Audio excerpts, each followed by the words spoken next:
ಭೇಟಿ ಬಳಿಕ ಕೇಂದ್ರ ಸಚಿವರ ಜೊತೆ ಮಾತುಕತೆ. ತಡರಾತ್ರಿ ಸತೀಶ್ ಜಾರಕಿಹೊಳಿ ಎಚ್ಡಿಕೆ ಮೀಟಿಂಗ್.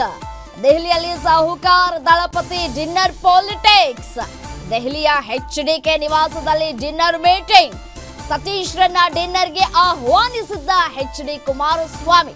ಭಾರೀ ಕುತೂಹಲ ಮೂಡಿಸ್ತಾ ಇದೆ ರಾಜ್ಯ ನಾಯಕರ ಭೇಟಿ. ಯಾಕೆ ಎಚ್ಡಿ ಕುಮಾರಸ್ವಾಮಿ ಅವರನ್ನ ಭೇಟಿಯಾದ್ರು ಸತೀಶ್ ಜಾರಕಿಹೊಳಿ? ಡಿನ್ನರ್ಗೆ ಯಾಕೆ ಕರೆದಿದ್ರು ಎಚ್ಡಿ ಕುಮಾರಸ್ವಾಮಿ? ಏನು ಮಾತುಕತೆ ಆಯಿತು? ದೆಹಲಿಯ ನಾಯಕರ ಬಳಿ ದೂರು ಕೊಡೋದಕ್ಕೆ ಹೋಗಿದ್ರು ಸತೀಶ್ ಜಾರಕಿಹೊಳಿ. ಹನಿ ಟ್ರ್ಯಾಪ್ ವಿಚಾರಕ್ಕೆ ಸಂಬಂಧಪಟ್ಟಂತೆ, ಅದೇ ರೀತಿಯಾಗಿ ಫೋನ್ ಕದ್ದಾಲಿಕೆ ವಿಚಾರಕ್ಕೆ ಸಂಬಂಧಪಟ್ಟಂತೆ ನಾಯಕರ ಬಳಿ ದೂರು ಕೊಡೋದಕ್ಕೆ ಅಂತ ಹೋಗಿದ್ರು ದೆಹಲಿಗೆ ಸತೀಶ್ ಜಾರಕಿಹೊಳಿ.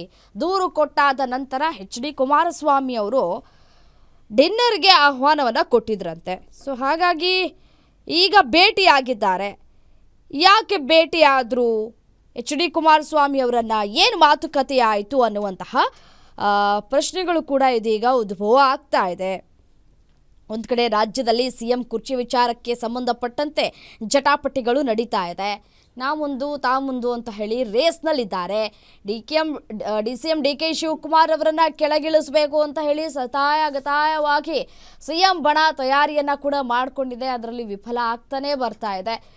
ಸೊ ಎರಡೆರಡು ಖಾತೆಗಳನ್ನು ಕೊಡಲಾಗಿದೆ D C M D K ಶಿವಕುಮಾರ್ಗೆ ಅನ್ನುವಂತಹ ಮಾತುಗಳು ಕೂಡ ಪಕ್ಷದಲ್ಲೇ ಕೇಳಿ ಬರ್ತಾ ಇದೆ. ಸೊ ಕುತೂಹಲಕ್ಕೆ ಕಾರಣ ಆಗಿದೆ ನಾಯಕರ ಭೇಟಿ.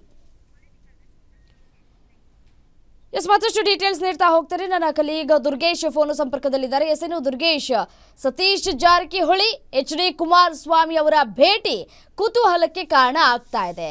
ಇಬ್ಬರ ನಾಯಕರ ಭೇಟಿ ಸಂದರ್ಭದಲ್ಲಿ ಏನೆಲ್ಲ ಚರ್ಚೆ ಆಗಿರಬಹುದು ಅಂತ? ರೈಟ್, ಸಂಪರ್ಕ ಸಾಧ್ಯ ಆಗ್ತಾ ಇಲ್ಲ. ಮತ್ತೊಮ್ಮೆ ಸಂಪರ್ಕ ಮಾಡುವಂತಹ ಪ್ರಯತ್ನವನ್ನು ಮಾಡ್ತೀವಿ. ಎಚ್ಡಿ ಕುಮಾರಸ್ವಾಮಿ ಮತ್ತು ಸತೀಶ್ ಜಾರಕಿಹೊಳಿ ಡಿನ್ನರ್ ಪಾಲಿಟಿಕ್ಸ್ ಮಾಡಿದ್ದಾರೆ. ಅಂದರೆ ಇಬ್ಬರೂ ನಾಯಕರು, ಉಭಯ ನಾಯಕರು ಮಾತುಕತೆಯನ್ನೇ ನಡೆಸಿದ್ದಾರೆ. ಕೇಂದ್ರ ಸಚಿವರನ್ನ ಭೇಟಿಯಾಗಿ ಸತೀಶ್ ಜಾರಕಿಹೊಳಿ ಏನೆಲ್ಲ ಮಾತನಾಡಿದ್ರು? ರಾಜ್ಯದಲ್ಲಿ ಹನಿ ಟ್ರ್ಯಾಪ್ ಪ್ರಕರಣ ಯಾವ ರೀತಿಯಾಗಿ ಸದ್ದು ಮಾಡ್ತಾ ಇದೆ ಅನ್ನೋದು ಗೊತ್ತಿರುವಂತಹ ವಿಚಾರ. ಅದು ಅಲ್ಲದೆ ಕೂಡ ಒಂದು ಕಡೆ D C M D K Shivakumar ಎಡವಟ್ಟು ಮೇಲೆ ಎಡವಟ್ಟನ್ನು ಮಾಡ್ಕೊಳ್ತಾ ಇದ್ದಾರೆ. ಅವ್ರು ಕೊಡ್ತಾ ಇರುವಂತಹ ಹೇಳಿಕೆಗಳು ಪಕ್ಷಕ್ಕೆ ಮುಜುಗರವನ್ನು ಕೂಡ ತಂದು ಉಂಟು ಮಾಡ್ತಾ ಇದೆ.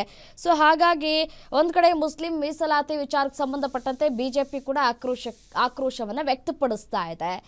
ಸೊ ಸಂವಿಧಾನ ಬದಲಾವಣೆ ವಿಚಾರಕ್ಕೆ ಸಂಬಂಧಪಟ್ಟಂತೆ ಡಿ ಕೆ ಶಿವಕುಮಾರ್ ಅವರು ಕೊಟ್ಟಿರುವಂತಹ ಹೇಳಿಕೆ ರಾಷ್ಟ್ರ ಮಟ್ಟದಲ್ಲಿ ಚರ್ಚೆಗೆ ಗ್ರಾಸವಾಗಿದೆ. ಯಾವ ಕಾರಣಕ್ಕಾಗಿ ಭೇಟಿಯಾದರೂ ಸತೀಶ್ ಜಾರಕಿಹೊಳಿ ಅನ್ನುವಂತಹ ಪ್ರಶ್ನೆಗಳು ಕೂಡ ಇಲ್ಲಿ ಉದ್ಭವ ಆಗ್ತಾ ಇದೆ. ಕಾಂಗ್ರೆಸ್ನ ನಾಯಕ ಸತೀಶ್ ಜಾರಕಿಹೊಳಿ JDS ನಾಯಕರನ್ನ ಭೇಟಿಯಾಗಿದ್ದಾರೆ. ಅದು ಕೂಡ ಕೇಂದ್ರ ಸಚಿವರನ್ನ ಭೇಟಿಯಾಗಿದ್ದಾರೆ.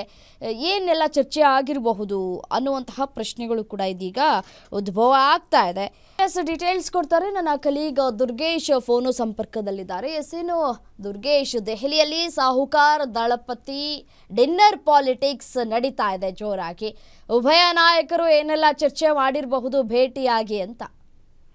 ಖಂಡಿತ ರಮ್ಯ, ರಾಜ್ಯ ರಾಜಕಾರಣದಲ್ಲಿ ಹನಿ ಟ್ರ್ಯಾಪ್ ಸಾಕಷ್ಟು ಸದ್ದನ ಮಾಡ್ತಾ ಇದೆ. ಇದರ ಬೆನ್ನಲ್ಲೇ ಇದೀಗ ಸತೀಶ್ ಜಾರಕಿಹೊಳಿ ಮತ್ತು ಎಚ್ಡಿ ಕುಮಾರಸ್ವಾಮಿ ಅವರು ದೆಹಲಿಯಲ್ಲಿ ನಿನ್ನೆ ಡಿನ್ನರ್ ಮೀಟಿಂಗ್ ನಡೆಸಿದ್ದಾರೆ ಅನ್ನುವಂತ ಮಾತುಗಳು ಕೇಳಿ ಬರ್ತಾ ಇರುವಂತದ್ದು. ರಾಜ್ಯ ರಾಜಕಾರಣದಲ್ಲಿ ಶತ್ರುವಿನ ಶತ್ರು ಮಿತ್ರ ಅನ್ನುವಂಥದ್ದು ಒಂದು ಮಾತೇ ಇದೆ. ಹೀಗಾಗಿ ಈ ವಿರೋಧಿಗಳನ್ನ ಮಣಿಯೋದಕ್ಕೆ ಸತೀಶ್ ಜಾರಕಿಹೊಳಿ ಮತ್ತು ಎಚ್ ಡಿ ಕುಮಾರಸ್ವಾಮಿ ಒಂದಾದ್ರ ಅನ್ನುವಂತ ಪ್ರಶ್ನೆ ಮಾಡುವಂಥದ್ದು. ಯಾಕಂತಂದ್ರೆ ಸದನದಲ್ಲಿ ರಾಜನ್ ಅವರು ಪ್ರಸ್ತಾಪ ಮಾಡಿದಾಗ ರಮೇಶ್ ಜಾರಕಿಹೊಳಿ ಹೆಸರನ್ನ ಹೇಳಿದ್ರು. ಅದ್ರ ಜೊತೆಗೆ ರೇವಣ್ಣ ಅವರ ಹೆಸರು ಕೂಡ ಪ್ರಸ್ತಾಪ ಮಾಡಿದ್ರು, ಪ್ರಜ್ವಲ್ ರೇವಣ್ಣ ಅವರ ಹೆಸರನ್ನ ಪ್ರಸ್ತಾಪ ಮಾಡಿದ್ರು. ಹೀಗಾಗಿ 48 ಜನರ ಹೆಸರುಗಳು ಇದೆ ಹನಿ ಟ್ರ್ಯಾಪ್ ಪ್ರಕರಣದಲ್ಲಿ ಎಲ್ಲರೂ ಕೂಡ ಶಾಮೀಲಾಗಿದ್ದಾರೆ ಅನ್ನುವಂತ ಮಾತನ್ನ ಹೇಳಿದ್ರು. ನಿನ್ನೆ ಅಷ್ಟೇ ಏನು ರಾಜನ್ ಅವರು ಮನವಿ ನೀಡಿರೋದ್ರಿಂದ ಈ ಒಂದು ಪ್ರಕರಣವನ್ನ ಗಂಭೀರವಾಗಿ ತೆಗೆದುಕೊಂಡಿರುವಂತಹ ರಾಜ್ಯ ಸರ್ಕಾರ ಕೂಡ ಉನ್ನತ ಮಟ್ಟದ ತನಿಖೆಗೆ ತಿಳಿಸ್ತೀವಿ ಅಂತ ಹೇಳಿತ್ತು. ಆದ್ರೆ ರಾಜನ ದೂರು ಕೊಡೋಕೆ ಲೇಟ್ ಆಗ್ತಿರುವ ಹಿನ್ನೆಲೆಯಲ್ಲಿ ಎಚ್ ಡಿ ಕುಮಾರಸ್ವಾಮಿ ಮತ್ತು ಸತೀಶ್ ಜಾರಕಿಹೊಳಿ ಅವರು ಸಭೆಯನ್ನ ನಡೆಸಿ ಯಾವ ರೀತಿ ಇದನ್ನು ತೆಗೆದುಕೊಂಡು ಹೋಗೋ ನಿಟ್ಟಿನಲ್ಲಿ ಚರ್ಚೆ ನಡೆಸಿದ್ರ ಅನ್ನೋದು ಕೂಡ ಬಹಳಷ್ಟು ಕುತೂಹಲ ಮೂಡಿಸ್ತಾ ಇದೆ. ರೈಟ್, ಥ್ಯಾಂಕ್ ಯು ತಮ್ಮೆಲ್ಲ ಮಾಹಿತಿಗಾಗಿ ದುರ್ಗೇಶ್.